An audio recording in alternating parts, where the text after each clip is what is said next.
For some time we have been talking about who am I? Because you see, we need to know who we are so that we don't have identity crisis. When you were born, your parents called you your name, and it became what you are called or known by.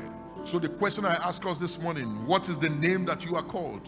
The name that your biological parents gave you, is it different from the name that God called you? Many of us need to go back to God and pray and ask him, Father, what is your name for me? What is your name for me?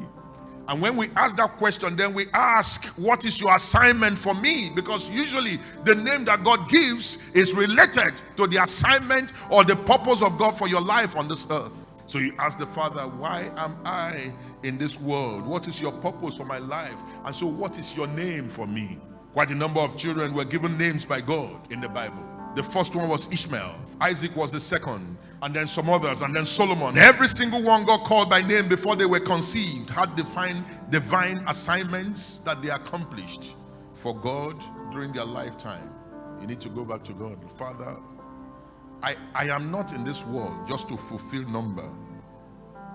You have a purpose for me. Please show me your purpose for my life.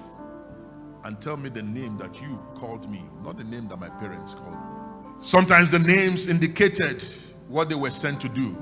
Names could also be a title. I'm going somewhere.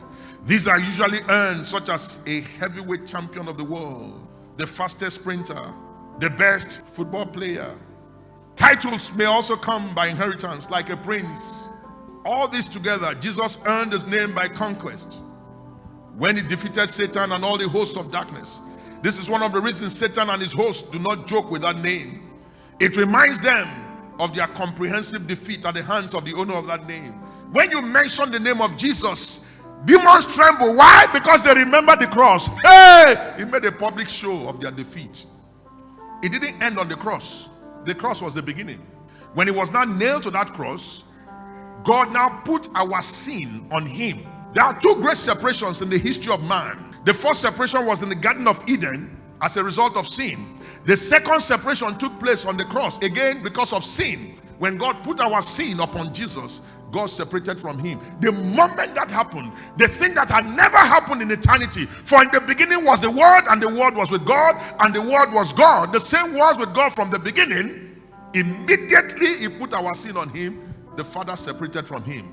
And he knew immediately. He cried, my God, why have you forsaken me? Instantly, God forsook him because of you, because of me, that we may be born again. Now, it didn't end there, because the moment he put our sin on him, the moment Jesus became sin with our own sin, he was destined to go where we had to go, so that we don't go there. When Peter was preaching in Acts chapter 2, he said, for it was not possible for the pangs of death to hold him. God released him from the pangs of death, from the pain of death. What was the pain of death? The host of darkness that held him bound.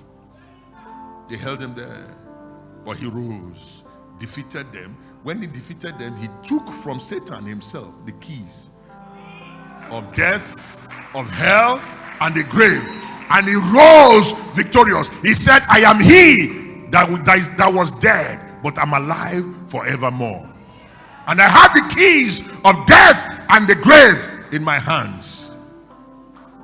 Wherefore God also had highly exalted him and given him a name, that name that is above every other name. At the mention of that name, every knee bows, whether they are in heaven, whether they are on earth, or whether they are underneath the earth. They bow because he defeated them and he rose victorious. Listen carefully.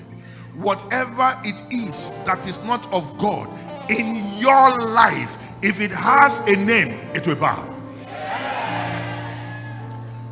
There are many who are bound by demons of addiction. There are many who are bound by affliction. Listen carefully. At his name, they will let you go this morning. Do you know why? Do you know why they will let you go? Because he defeated them. And when you mention his name, they remember their defeat and they comply. They leave.